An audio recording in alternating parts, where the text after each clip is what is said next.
공정한 방송을 만들 수 있는 법과 제도를 무료 보편 서비스 영역은 반드시 있어야 하는 의무 영역이 역기능이 너무 많이 생겼습니다. 거의 약탈적 광고로 인해서 피해받는 분들도 많았고요. 유튜브와 1인 미디어가 범람하는 이 시기에 중요한 건 규제가 아닌 것 같아요.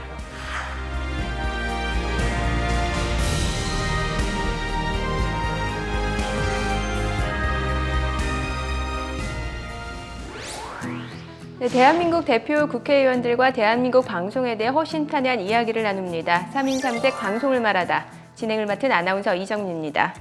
일부에서는 한국 언론에 기울어진 운동장은 보이는 것보다 훨씬 더 심각하다라는 주장들도 제기가 되고 있습니다.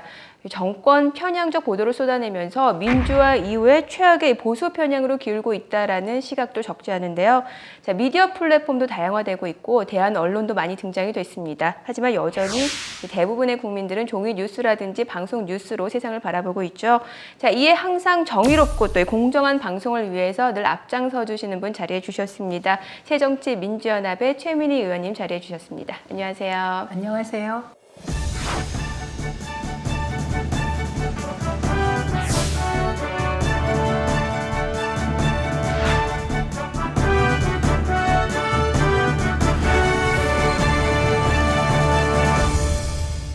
의원님 요즘 어떻게 지내시나요?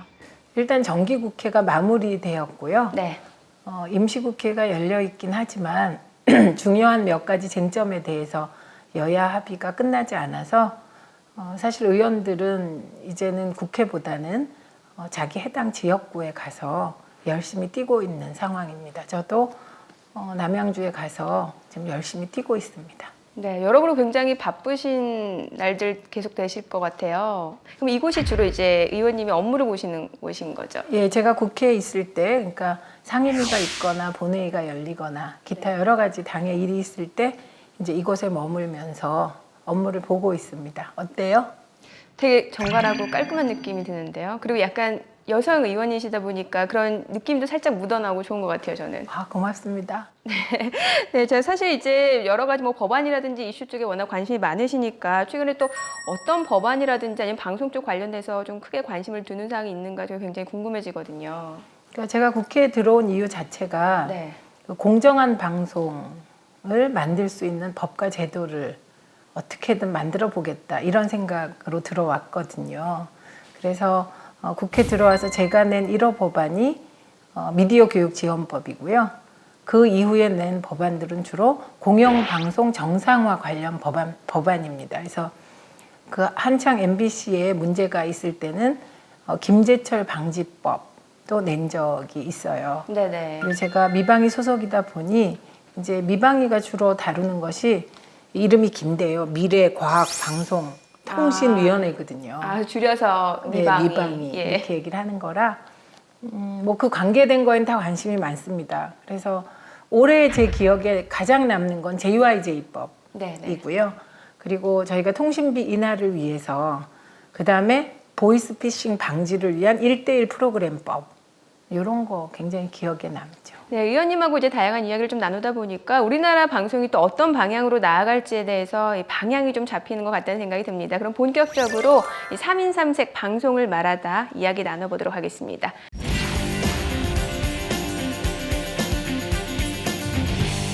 자, 의원님 오늘 저희가 다뤄볼 주제가 이제 크게 3가지예요. 그래서 사실은 이제 뭐 지상파, 종합편성 채널, 그리고 TV 밖의 미디어 이렇게 크게 3가지인데 하나씩 좀 이야기를 나눠볼게요. 네. 자, 먼저 지상파입니다. 사실 지상파 하면은 뭐 많은 분들도 알고 계실 것 같고 의원님도 워낙 또 관심이 많으시잖아요. 네. 지상파에 대해서 지금 어떤 시각을 갖고 계시나요?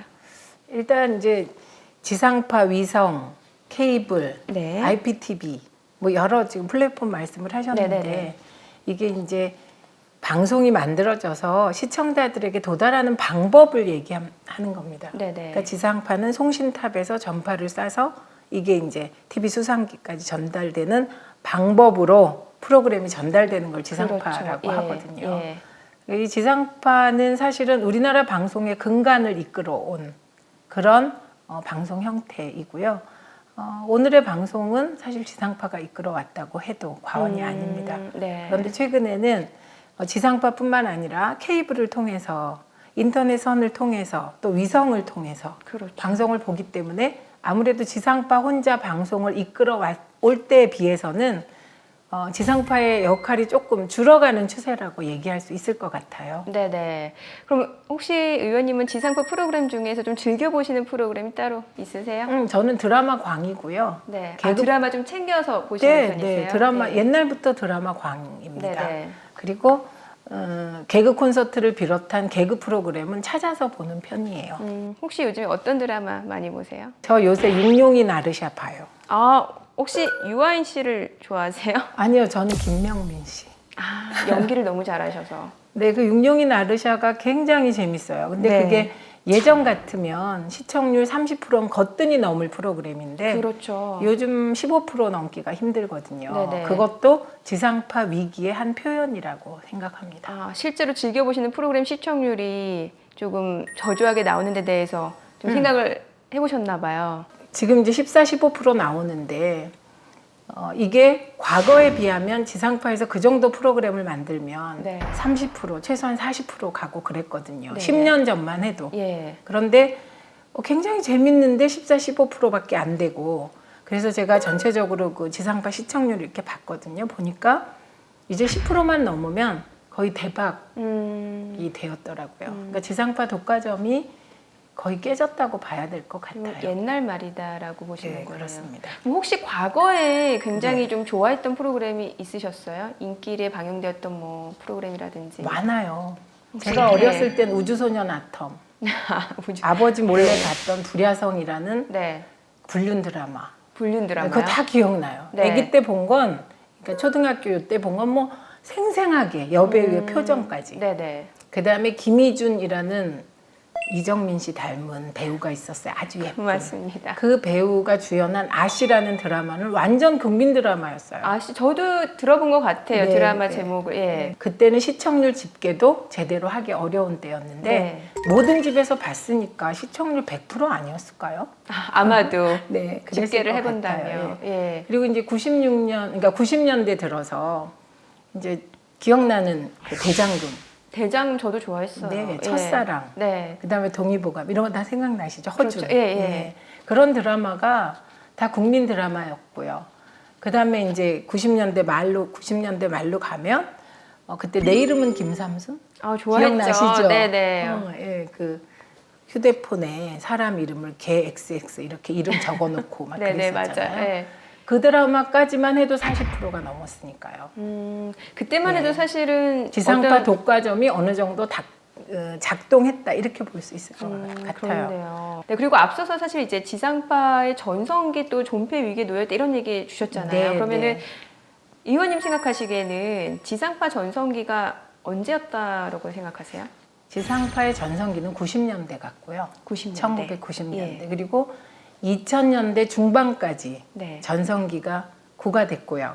그리고 부자가 망해도 3년 가는 시기가 네. 2010년까지였던 것 같아요. 2010년을 전후로 정말 많이 바뀐 것 같아요. 근데 그게 이제 케이블이 그 전에 도입은 되었으나 케이블이 이제 다양한 장르의 채널을 갖게 되고 그 채널들이 자리를 잡는데 또 10년 이상 걸린 것 같고요. 그래서 지금 이 2015년 오늘 시점에서 보면 지상파와 케이블의 전문 PP와 그 다음에 종편이 일부지만 포션을 가지고 있고 네. 그 다음에 IPTV의 VOD가 약진하면서 시장이 사분되어 가고 있다는 생각이 듭니다. 종편은 굉장히 빨리 자리 잡는 거예요. 그렇죠. 지금 이제 4년 됐으니까. 굉장히 빨리 예. 자리 잡았고요. 전체 시청률 추이에서 종편이 합 10% 정도이잖아요. 4년 만에. 대단한 거죠. 급성장하고 있는 거예요. 예. 물론 이제 그 종편의 급성장의 배경에는 종편에 준 특혜들이 작용을 해서 그게 건강한 시장 논리로 볼 때 맞나 이런 생각은 듭니다만 어쨌든 현상적으로 종편은 빨리 자리 잡고 있고요. 이 종편이 빨리 자리 잡고 있다. 케이블 전문 PP들이 자리를 잡았다. VOD가 대세다. 이런 말은 결국 전부 지상파 독과점이 깨지고 있다. 동의어인 것 같아요. 그럼 지상파 독과점이 깨지고 있다라고 하면은 네. 지상파의 존폐 위기다라는 말하고 동일시 될 수 있을까요? 존폐 위기에 처했다는 얘기는 지상파에서 주로 하고요. 네. 독과점이 깨졌다는 건 현상인 것 같아요. 맞는 말. 예. 근데 이게 이제 플랫폼이 하나다가 네. 지상파를 통해서만 방송 프로그램을 보다가 플랫폼이 4개면 단순 계산해도 4분의 1로 권한이 나누어지는 거잖아요. 파이가 있다면 4분의 1로 나누어지는 거기 때문에 사실은 지상파가 지금 이 상태로 과거의 영광에 머무른 어떤 운영, 머무른 마인드라면 존폐 위기라고 얘기하는 게 맞는 것 같아요. 과거의 화려한 전성기까지는 아니더라도 지금의 뭐 종합편성 채널도 그렇고 여러 가지 다양한 채널하고 같이 좀 공존할 수 있는 그런 환경이 만들어질 거라고 보시나요? 아니면은 조금은 쇠퇴기를 걸을 거라고 보시나요? 어떻게 보시나요? 근데 이 부분은 되게 중요한 포인트를 물어주신 건데 지상파는 무료 보편 서비스 영역이고요. 네. 나머지 말씀드린 뭐 케이블이나 IPTV, VOD나 위성 방송은 이게 유료 시장이에요. 그러니까 어느 나라든지 이 유료 시장 영역하고 무료 보편 서비스 영역의 프로테이지를 얼마나 할 것인가는 이제는 이제 정책적으로 다 정하는 곳이거든요. 이제 우리의 방송 정책이 그동안 그 산업 발전을 쫓아가기 바빠서 제도를 정비하지 못한 측면이 있습니다. 그러니까 지금 말씀해 주신 질문은 지상파가 살아남을 것인가 이렇게 물었지만 네. 제가 답할 때는 지상파를 살리기 위해서 무료 보편 서비스 영역이 살아남기 위해서 어떻게 법과 제도를 해가야 되나 가져가야 되냐 이렇게 저는 고민하고 있다 답변 드려야 되거든요. 그러니까 어떤 제재라든지 어떤 환경이 조금은 같이 공존할 수 있게끔 바뀌어야 된다 네, 이렇게 네. 보시는 지금은 거죠. 예. 아까 제가 잠깐 종편 특혜에 대해서 말씀을 드렸는데요. 네. 종편의 경우는 광고 특혜 받고 있고요. 방송 발전 기금을 지금까지 내고 있지 않습니다. 지난해만 해도 올해 내게 하겠다고 방통위가 얘기했는데 또 유예했거든요. 네네. 그러니까 그런 식의 여러 가지 특권, 무엇보다 황금 채널 배정을 일찍이 받았다는 거, 이런 특혜들을 받고 있기 때문에 그렇게 종편과 케이블 영역의 PP들은 특혜를 받고 지상파는 여러 규제를 묶어두면 당연히 지상파는 어려워질 수밖에 없죠.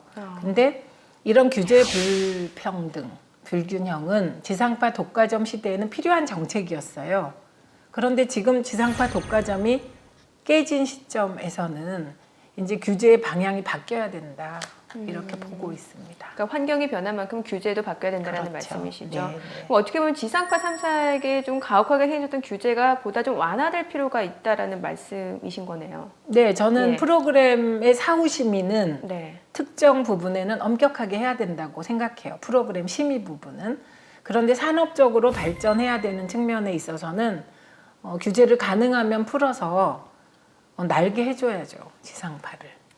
어떤 구체적인 예시가 있을 수 있을까요? 있죠. 예를 들면 중간 광고인데요. 네네. 제가 2006년에 방송위원회 부위원장일 때 한미 FTA 협상에서 방송 분야가 굉장히 초미의 관심사였어요.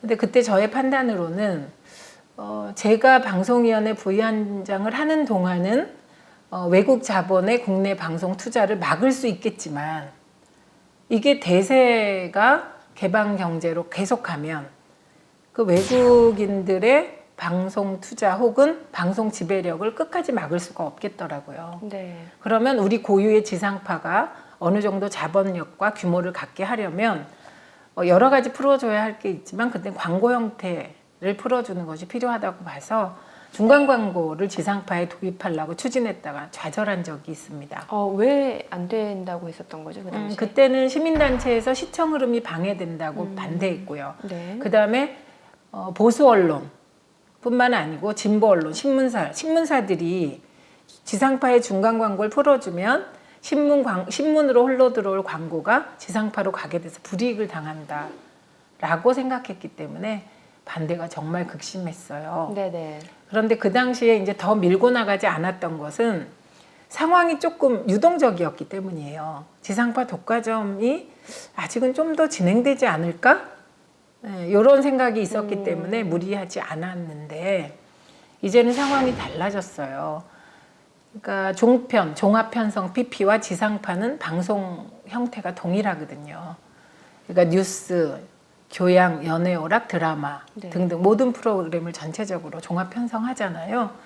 그런데 그 종합 편성 채널들에게는 중간 광고를 허용할 뿐만 아니라 미디어, 광고를 파는 방식도 자유롭게 해주고 지상파, 특히 공영방송들만 규제를 두게 되면 앞으로 10년만 지나도 공영방송들이 설 자리가 없게 되거든요. 그래서 그런 광고 방식의 변화는 어떤 정부가 들어서더라도 무료 보편 서비스 영역의 일정 프로테이지를 확보해야 되기 때문에 이건 국민들에 대한 의무이기 때문에 고민해야 된다고 생각합니다. 종합편성 채널도 네. 지상파와 동일한 또 기능도 하고 있기 때문에 지상파도 이제 중간 광고도 이제 허용을 해야 된다라고 강력하게. 그리고 여기 또 하나의 맹점이 네. 있어요. 이제 우리가 지상파는 송신소에서 송전탑에서 전파를 쏴서 방송을 받는 방식이잖아요. 네. 그런데 지상파를 시청하는 시청자들의 거의 90% 가까이는 유선을 통해서 지상파를 보고 있어요. 그러니까 사실상 지상파의 KBS, MBC, SBS, EBS와 종편 채널은 같은 선에서 시청자들을 만나는 거예요. 그러니까 채널 배정 보시면 SBS, KBS, MBC, EBS 그 다음에 바로 종편들이 이어지잖아요. 그런데 이제 광고 형태는 다르고 광고 특혜를 계속 종편에게 주는 건 이제 규제 형평성 차원에서 타당성을 잃었다고 봐야 하죠. 근데 저는 또 한편으로는 좀 이런 생각도 네. 들어요. 제가 이제 시청자 입장에서 보게 되면은 KBS라든지 SBS, MBC 같은 경우는 약간은 능동적인 이용자보다는 그냥 습관적으로 그냥 약간은 뭐라고 해야 되죠? 그냥 매스라고 하잖아요. 일반 대중들이 많이 접하는 그런 채널인 것 같고 그래도 종합편성 채널을 조금은 능동적인 이용자들이 그 채널을 찾아서 본다라는 측면에서는 약간 다르지 않을까라는 생각도 들거든요. 그건 이제 다를 수밖에 없죠. 예. 왜냐하면 이건 유료 서비스니까 보려면 최하 3,000원, 4,000원에서 12,000원까지 네, 그러니까 내가 돈을 내고 선택하는 프로그램이잖아요. 그렇죠. 제가 말씀드린 거는 전달받는 방식이 같아졌다. 그렇기 때문에 같은 플랫폼으로 느껴진다. 네. 그러니까 규제는 이제 형평성이 더 강조돼야 된다. 이런 측면이고요. 예. 그 말씀하신 게 맞아요. 어떤 측면에서. 그 무슨 뜻이냐면 내가 선택해서 내가 보는 TV 네.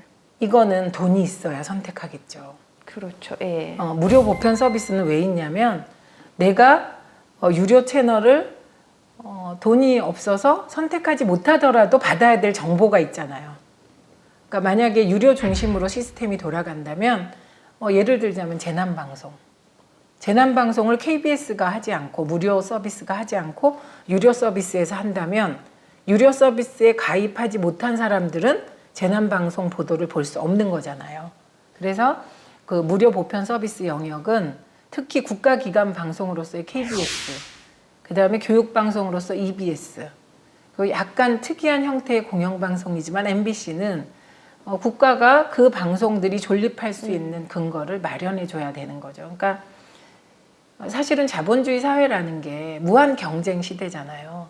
그리고 무한 경쟁은 필연적으로 양극화를 낳을 수밖에 없고요. 네. 내가 양극화의 상층부에 속한다면 문제가 없겠지만 내가 하위에 속하면 어떻게 될까? 그죠? 그 하위에 속한 사람들도 인간적인 생활, 최소한의 생활을 하게 만들어주는 게 국가의 의무고 국회의 의무잖아요.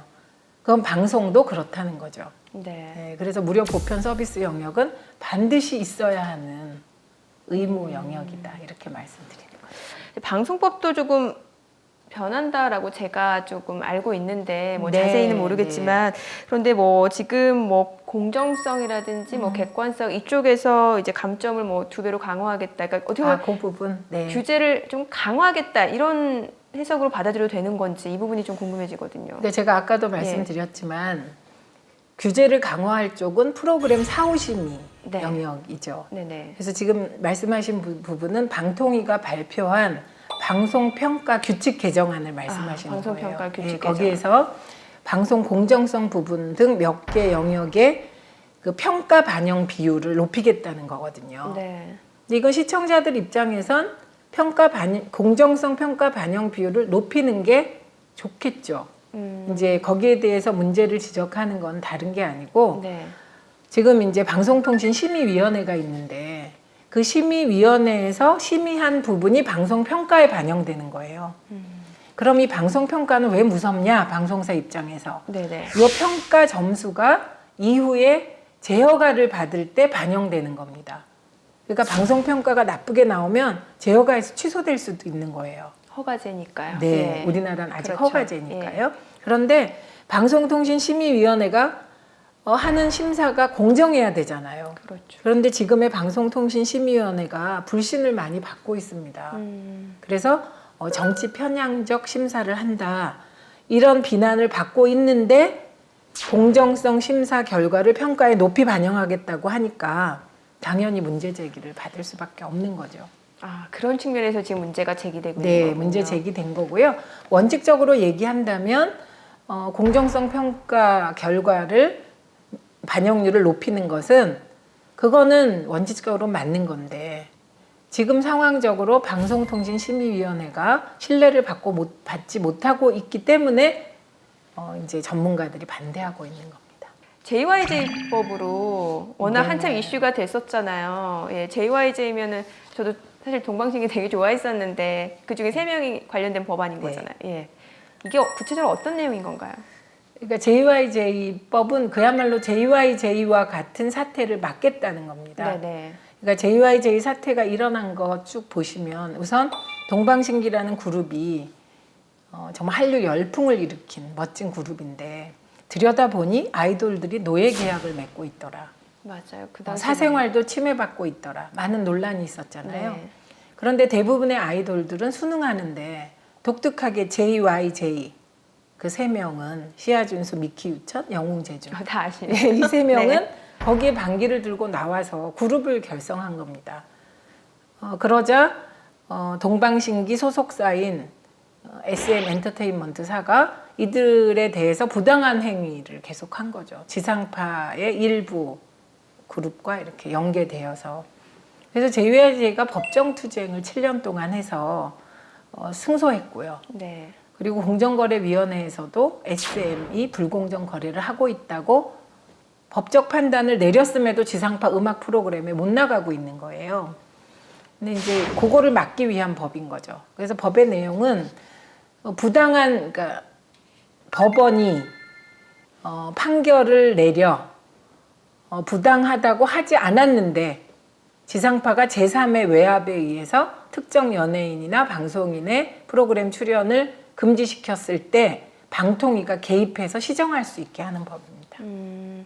그러니까 법안 내용 같은 경우는 굉장히 좀 필요한 법안이었다라는 생각이 네, 드는데 네. 여기에서 이제 조금 문제가 됐던 부분은 과연 이 법적 제재의 효율성이 있느냐라는 측면이었던 것 같아요. 왜냐하면은 사실 그 프로그램과 해당된 PD라든지 실질적으로 그 프로그램에서 여러 가지 좀 캐스팅 권한을 쥐고 있는 그런 출연 연출자들 네, 입장에서 여러 가지 이유를 들면서 사실은 출연을 안 시킬 수도 있는 거잖아요. 저는 그 대목이 예. 참 이해가 안 가는 게 네, 그럼 SM의 외압은 외압이 아니고 네, 국회에서 수많은 논의를 거쳐서 법으로 마련한 기준은 외압인가?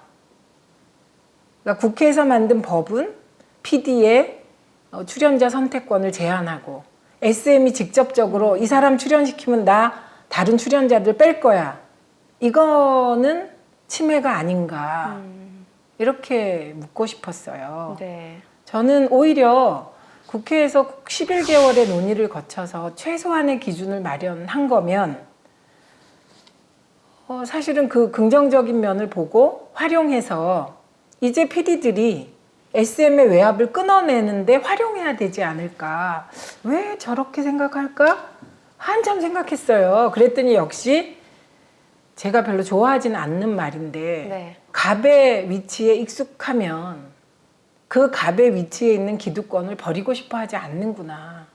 이런 결론에 도달했습니다. 네. 그리고 본래 규제는 최소한 해야 되는 거예요. 과잉 규제를 하면 산업이 클 수가 없거든요. 그래서 최소한의 기준을 만든 거예요. 어떤 억울한 사람이 있었는데 이 억울한 출연자가 법에 호소해서 출연해도 좋다는 판단을 받으면 출연을 시켜라. 출연 안 시키면 방통위가 개입해서 출연시키도록 애쓰겠다는 기준이거든요. 네.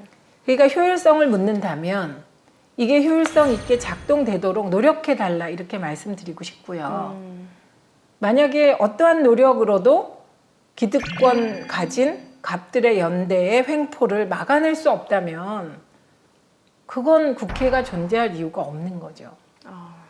그래서 저는 그 말씀을 꼭 드리고 싶었어요.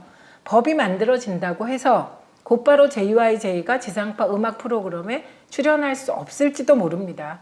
그러나 기준이 만들어졌고 JYJ는 법원에 의해서 공정거래위원회에서 다 법적 판단을 받았기 때문에 이제 지상파의 용기 있는 PD가 SM에 대항해서 JYJ를 출연시켜 주시면 어떨까? 또 JYJ도 그 과정에서 감정의 앙금이 있을 거 아니에요?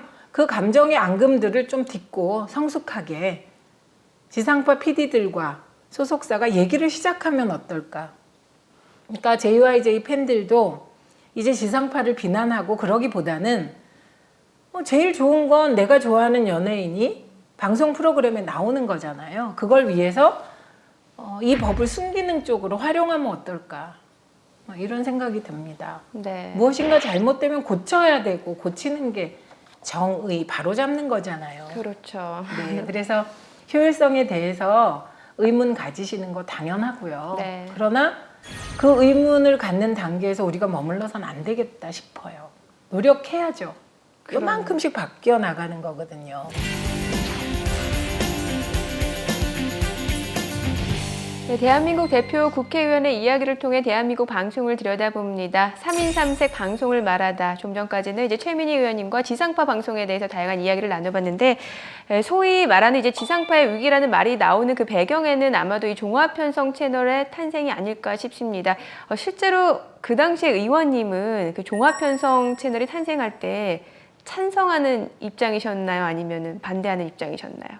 종합편성 채널은 당연히 반대했죠. 아, 그 당시에는 반대하셨어요? 네, 종합편성 채널이라는 것 자체가 그 이명박 대통령 당선 과정에서 보수 언론들이 기여하게 되고 선도적으로 그 기여의 대가로 사실은 만들어준 거거든요. 그래서 굉장히 무리했습니다. 제가 방송위원회에 있을 때 종합편성 채널을 도입할 경우 어떤 순기능이 있는지 그랬을 때 어떤 결과가 올지 시뮬레이션을 해봤을 때 우리 방송 시장에서는 종합편성 채널을 2개 정도만 허용하는 것이 합리적이다라는 시뮬레이션을 가지고 있었어요. 근데 그때 도입하려다가 그 시점이 좀 안 맞아서 도입을 못했는데요. 4개를 도입했잖아요. 네네. 그래서 4개를 도입하다 보니 부작용, 역기능이 너무 많이 생겼습니다. 약탈적 광고로 인해서 피해받는 분들도 많았고요.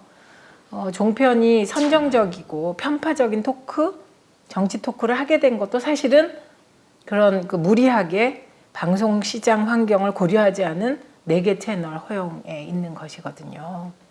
종편 도입 과정에서 정치적으로도 갈등이 굉장히 심해서요. 이게 헌재까지 방송법 위헌 소송이 갔거든요. 그래서 헌재에서 절차는 위법인데 결과는 유효하다라는 기이한 판결을 내려서 절차는 위법인데 결과는 유효하다라는 네. 판결이 나왔었어요? 네, 그래서 두고두고 패러디 됐죠. 앞서 조금 반대하셨던 입장도 뭐 선정적이다라는 말씀도 주셨고, 그럼 실제로 그 당시에 근데 종합편성 채널 탄생에 대해서 찬성하는 사람들도 굉장히 많았잖아요. 그러니까 정부에서 밀어붙인 정책이고요. 네. 그러니까 당연히 종편을 갖게 되는 신문들이 찬성했겠죠. 그때 논리가 언론사들. 몇 가지 있었어요. 예. 우선 첫째 논리는 일자리 창출. 그래서 일자리 10만 개 창출한다. 뭐 그런 보고서도 있었고요. 그 다음에 다양한 프로그램을 내보낸다. 이런 거 있었고요. 그 다음에 국제적 경쟁력을 높인다 등등 정말 청사진 내세웠었는데 일자리 창출은 10만 개 못한 것 같아요.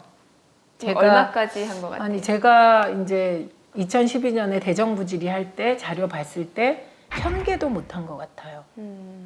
그리고 자료를 안 주니까요. 결국 자료를 방통위가 저희에게 자료를 안 준다 이 말은 달성 못했다 그런 뜻인데 10만 개는 턱이 없고요. 그때 저희 자체 집계로는 1000개 정도였나? 그거보다 좀 적었어요. 그건 이제 애초 정책 실패인 거고요. 그다음에 다양성, 프로그램의 다양성 부분도 종편 자체로 보면 다양성 제로죠. 왜? 종편들 보면 이게 뉴스 채널이 아니고 종편 채널인데 소위 그 토크 교양 프로그램, 네. 그러니까 소위 시사 프로그램이 40%예요.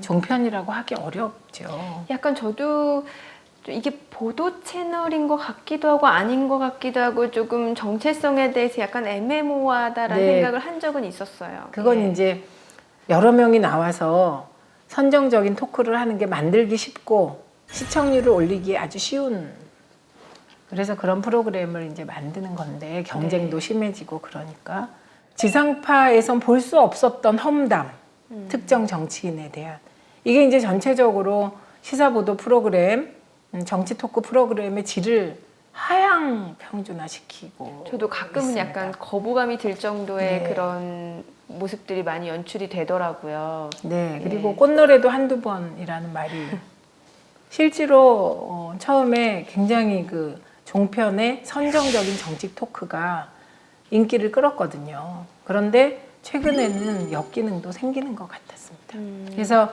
이 종편 보도의 극단적인 편파성으로 인해서 전체적인 그 방송 지형이 불공정적으로 하향 평준화되는 거, 이건 정말 큰일인 것 같아요. 이건 단지 야당의 입장에서 보면 이게 여러 가지로 정말 큰일이지만 장기적으로 보면 국민들의 전체적인 민주적인 판단력, 균형 감각, 이런 게 저해받지 않을까 걱정이 많이 됩니다. 네. 그러면 지금 보니까 좀 종합편성 채널의 다양한 그 문제점들을 좀 지적을 해주신 것 같거든요. 네, 그러면 네. 종합편성 채널이 결과적으로 어떤 방향으로 좀 나아가야 된다라고 보시는지 이 부분이 좀 궁금해져요. 일단 애초에 종합편성 채널들이 허가를 받을 때 방통위에 낸 사업 계획서가 있어요. 네. 그 사업 계획서대로 약속을 지키면 돼요. 그러면 드라마도 만들고 뉴스도 하고 여러 가지 다양한 편성을 하게 되거든요. 그리고 이제 아무래도 좋은 프로그램을 만들려면 투자를 많이 해야 되잖아요. 그래서 투자액까지 약속을 해요. 그 허가서에. 그러면 그 투자액대로 투자만 해도 저렇게 쉬운 프로그램 만들기 쉽고 막 선정적인 그 정치 토크 프로그램만 하게 되진 않죠.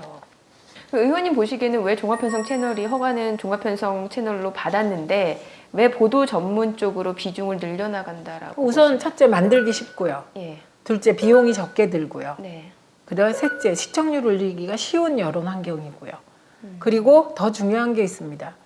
종편 채널 허가를 받은 그 4개의 채널은 전부 모 신문사가 있어요. 그렇기 때문에 모 신문과 연계해서 프로그램 만들기가 너무나 쉬운 거죠. 그래서 그 분석을 해보면 그 종편의 보도 프로그램에 모 신문 기자들이 나오고 뭐 이렇게 해서 서로 왔다 갔다 그 인사를 하는 경우도 굉장히 많습니다. 혹시 그러면은 종합편성 채널이 그래도 좀 하고 있는 순기능 이런 거는 없으신가요? 어떻게 보시나요? 그래도 뭔가 좀 순기능도 있을 것 같고 긍정적인 영향도 분명히 있을 것 같은 생각은 들거든요. 그게 종편이 좀 제가 늘 주장하는 게 나쁜 종편을 솎아내자는 거거든요. 네네. JTBC 같은 경우는 저는 종편으로서의 순기능을 통해서 지상파를 자극하고 있다고 생각해요. 그런데 나머지 종편들은 순기능 찾기가 힘든 것 같은데요. 지금 상태에서. 아직까지는 좀 부정적인 영향을 더 많이 끼치고 있다. 네, 이렇게 저는 진짜 문제의식을 너무나 많이 느꼈어요.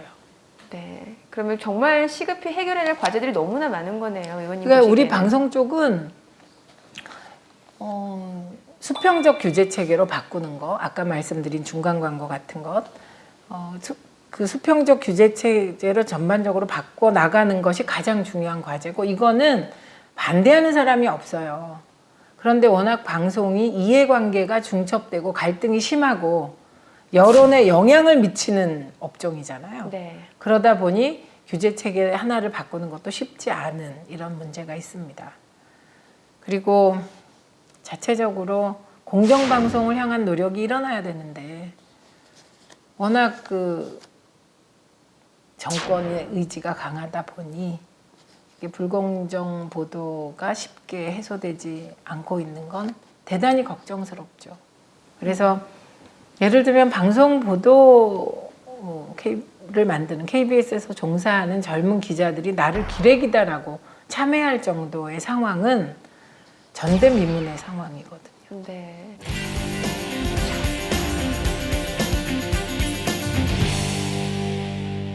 솔직히 의원님 스마트폰 많이 쓰시죠? 그럼요. 저는 뭐 SNS를 엄청 열심히 합니다. SNS 활동 활발하게 트윗, 하시잖아요. 예. 페이북. 네. 네. 그럼 실제로 스마트폰으로도 프로그램 다운도 받아보시고 아니면 즐겨찾기 보시고 이렇게 하시나요? 그럼요. 육룡이 나르샤 너목들 다 그걸로 봤어요. 아, 스마트폰으로요? 예. 이동하면서. 워낙 네. 이동할 때가 많잖아요. 네네. 아, 재밌어요. 어쨌든. 그러면 요즘에는 그런 컨텐츠 말고도 왜 또 1인 미디어라고 해서 네. 뭐 아프리카 TV도 있고 팟캐스트도 있고 되게 많잖아요. 팟캐스트도 예. 듣고요. 네. 네, 보죠. 보실 때 어떤 느낌 드세요, 주로? 기존 방송사들을 위협할 수준은 아직 아니지만 앞으로 어떤 일이 벌어질지 잘 모르겠어요. 이제 과연 그쪽에 수익 모델이 나오고 뭐 젊은 두뇌들이 그쪽으로 집중됐을 때 어떤 일이 벌어질지 아주 기대가 되고 가슴이 설레요. 그러니까 지금은 초기지만 나중에 언젠가는 또 다른 새로운 환경을 좀 변화시킬 만한 네. 그런 촉매제가 될 수 있다 이렇게 보시는 거예요? 당연하죠. 예. 당연하고 지금 그 잘 활용을 안 해서 그렇지 스마트폰으로 영화도 찍을 수 있어요. 네. 그래서 스마트폰으로 영화를 찍어서 그 짧은 영화들 콘테스트도 하거든요. 그러니까 모든 건 그렇게 작게 시작하는데 그 흐름이 이제 대세가 되는 시기가 오겠죠. 그러니까 성경에 보면 시작은 미미하나 끝은 창대하리라. 그게 딱 적용될 거예요. TV 밖의 미디어에 딱 그럼요. 적용되는 이야기다. 네, 네.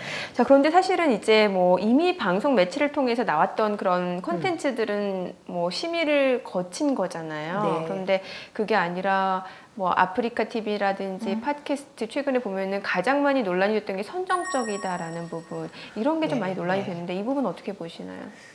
심의를 해요. 통신으로. 그러니까 이제 심의의 기준이 조금 낮겠죠. 그 심의는 다 받습니다. 네. 근데 여기서 오히려 문제가 되는 건 해외 컨텐츠들이에요. 해외 컨텐츠들은 네. 심의를 해도 뭐 우리 법 체계 영역에 들어와 있지 않잖아요. 그러니까 막는데 한계가 있겠죠. 근데 지금 해외 말씀을 주셨는데 사실 이제 해외 그런 콘텐츠 같은 경우는 오히려 정부라든지 기업에서 굉장히 많은 투자를 해서 굉장히 퀄리티 높은 프로그램들도 많잖아요. 그렇게 되면은 우리나라 쪽에서도 약간 위협적인 존재가 되지 않을까 이렇게 생각이 들거든요. 그렇죠. 근데 그 예. 부분은 아까 초기에 우리가 얘기를 시작했던 심의와는 별개 영역으로 네. 대응해야 되고요. 그래서 이렇게 이제 소위 유튜브와 1인 미디어가 범람하는 이 시기에 중요한 건 규제가 아닌 것 같아요. 저는. 그건 미디어 수용자들을 얼마나 단련시키느냐, 면역성을 키워주느냐 같고요. 네네. 그래서 이 고민을 국회 들어오면서 시작해서 이제 미디어 교육 지원 특별법이라는 법안을 제가 제 1호 법안으로 발의를 해놨어요. 그러니까 이제는 수용자들을 어떻게 단련시킬 것인가가 중요한 것 같아요. 처음에 TV에 남녀가 손잡는 장면이 나왔을 때 그때 유림들께서 받으신 충격은 뭐라고 말할 수 없었던 쇼크였거든요. 지금은 키스하는 장면도 나오잖아요. 그렇죠. 그러니까 그래서 규제를 강화시켰어요. 그런데 유림들께서 기대한 것과는 달리 규제해도 더 이게 점점 노출도 심해지고 더 강해져서 지금은 뭐 케이블 19금 밤 12시 이후에 시청 보호 시간대 지나면 별의별 콘텐츠가 다 나오잖아요. 아이들도 마찬가지인 것 같아요. 최대한 접촉을 차단시켜야 하지만 차단시키는데 한계가 있기 때문에 아이들이 면역성을 갖도록 잘 교육하고 미리 지도해 놓는 거, 예방주사 맞듯이 그게 더 중요해서 방향을 좀 틀어야 될 것 같아요. 규제가 능사는 아니라고 보시는 거군요. 그럼요. 그러니까 네. 규제가 필요한 영역이 여전히 있어요. 그러니까 예를 들면 아동 포르노물 같은 건 전 세계가 공조해서 없애야 되는 거죠. 그건 정말 아동 착취거든요. 네네. 인권 침해고. 근데 그런 것이 아닌 일반적인 수준의 콘텐츠들의 심의를 강화해서 막겠다. 그건 굉장히 어려운 일일 거다. 이런 생각이 듭니다. 그러니까 방송하고는 좀 다른 콘텐츠로 봐야 된다는 그렇죠. 거죠. 방송은 아까도 말씀하셨잖아요. 주어지는 것에 대해서는 강한 규제가 필요한 것 같아요. 내가 선택해서 만나는 것들에 대해서는 이건 사전에 충분히 성숙하게 수용자가 성숙하게 만드는 게 중요할 것 같아요. 알겠습니다. 어떤 점에서 뭐가 차별화가 되는지 좀 이해가 되는 네, 것 같은데 네. 자 그렇다면 이 TV 밖의 미디어가 그래도 어느 정도는 하나의 좀 사회 좀 문화적인 트렌드로 좀 자리를 잡고 있는 거잖아요. 네, 네. 그렇기 때문에 분명 일정 부분 좀 규제도 필요할 것 같고 아니면 좀 개선해야 될 방향도 있을 것 같은 생각이 들거든요. 근데 아직까지는 사실은 그 TV 밖의 미디어, 스마트폰을 통한 미디어 시청, 그다음에 뭐 이런 것들에 대해서 법적으로 어떤 규제를 만들자는 논의가 본격적으로 시작되진 않았습니다. 다만 문화체육관광부가 시행령을 통해서 인터넷 매체 및 1인 미디어 규제를 강화하는 시행령을 통과시킨 바 있죠. 그래서 인터넷 매체의 경우 종사자가 5명 이상 되어야만 뭐 매체로서 등록할 수 있다든지 등등 규제 방안을 내놓았는데 반발이 굉장히 심하죠. 그리고 1인 블로거들이 대체로 진보적인 성향이고 네. 1인 미디어 종사자들이 보수적이질 않기 때문에 그 문화체육관광부의 그러한 그 시행령 규제 강화를 2016년 총선, 2017년 대선용 정지 작업이라는 비난이 되게 높게 일고 있습니다. 그럼 혹시 이제 의원님께서는 그 TV 밖의 미디어라든지 여기서 뭐 종사하는 사람들도 될 수가 있겠고 아니면 유저들도 될 수가 있겠고요. 좀 어떤 방향으로 나아갔으면 좋겠다라는 그런 희망사항이 있으세요? 저는 자유롭게 창작 활동을 하도록 지원 못 해드려 죄송하다 이런 말밖에 못 할 것 같아요. 그리고 이제 우리가 어떤 일을 할 때 늘 역작용에 대해서 역작용이 요거니까 어떻게 해보겠다 이렇게 접근하면 그건 그 관련 산업이나 관련 종사자들이 클 수가 없죠. 그리고 그거는 창조 경제라는 큰 방향이 안 맞아요. 그렇네요. 큰 틀에서 창조 봤을 때. 경제는 창의력을 폭발시키자는 거예요. 창의력을 폭발시키려면 내용의 규제는 사후로 돌리고 산업적 규제는 아주 낮춰줘야 되는 거거든요. 그리고 지원을 많이 하고. 그래서 이 문화예술 분야, 특히 방송까지 포함한 이런 분야는 사실은 지원하되 간섭하지 않는다는 대명제가 맞는 거죠. 그러니까 드릴 말씀도 충분히 창작 활동을 하시도록 도와드리지 못해서 죄송하다. 알겠습니다. 지금 어느덧 이제 마지막 주제까지 좀 네. 이야기를 해봤습니다. 네. 어떠셨나요? 오늘 이렇게 같이 해보니까요. 할 일이 너무 많아요. 아무래도 네, 국회의원으로서 여러 가지를 조금 법안도 발의하고 여러 가지 또 진행을 해야 된다는 생각도 많이 드시나 네, 봐요. 네. 예. 이번에 JYJ법 통과시키면서 이렇게 통과가 어려운 거구나, 법이라는 게. 그런 생각을 했고요. 또 법은 이렇게 어렵게 통과돼야 되는 거야. 이렇게 혼자 생각했습니다. 여러 이해 당사자가 있을 때 모두를 만족시킬 수는 없지만 모두가 양해할 만한 선의 타협을 이뤄낸다는 것이 정말 어렵지만 필요한 일이구나. 예를 들면 A당이 절대 다수 의석을 갖는다고 모두가 양해할 만한 수준으로 다듬어지지 않는 상태에서 법을 밀어붙인다고 해서 그 법이 현실에서 구현되는 건 아닌 것 같아요. 그래서 JYJ법 통과 과정에서 제가 되게 칭찬 많이 받았는데 네. 그 칭찬보다 더 중요한 건 제가 큰 느낌을 받았다는 거. 그런 거였고요. 그리고 방송 쪽은 저는 거의 이제 30년을 방송 고민하고 있는 거거든요. 네네. 25살부터 시작해서. 30년 됐거든요. 굉장히 오랜 시간 네, 또 이 관심을 갖고 부분만. 계셨네요. 예. 이 부분만 천착해 왔기 때문에 할 일은 많이 보이고 푸는 게 어렵다는 건 알게 됐고 이런 상태에서야말로 정말 답안을 만들어낼 수 있지 않을까? 이렇게 혼자 생각하죠. 알겠습니다. 자, 지금 사실 되게 굉장히 귀한 시간 내주셔가지고 정말 소중한 그런 얘기 좀 많이 들어봤는데 마지막으로 하나 더 여쭤볼게요. 우리 대한민국 방송이 한 단계 더 발전하기 위해서 정말 이것만은 필요한 것 같다라고 한마디로 좀 말씀해 주신다면 뭐가 있을까요? 그냥 방송을 방송으로 봤으면 좋겠어요. 예, 방송을 방송으로 보고 지나치게 방송이 정치적 목적으로 휘둘리지 않도록 여전히 제일 먼저 반성하고 애써야 될 곳은 정치권이라고 생각합니다. 네, 오늘은요 새정치민주연합의 최민희 의원님을 모시고 대한민국 방송에 대해서 허심탄회한 이야기를 나눠봤습니다. 3인 3색 방송을 말하다. 앞으로 대한민국 방송의 새로운 지평을 여는데 하나의 길라잡이 역할을 내길 바라면서 저희는 여기서 인사드리겠습니다. 시청해주신 여러분 고맙습니다.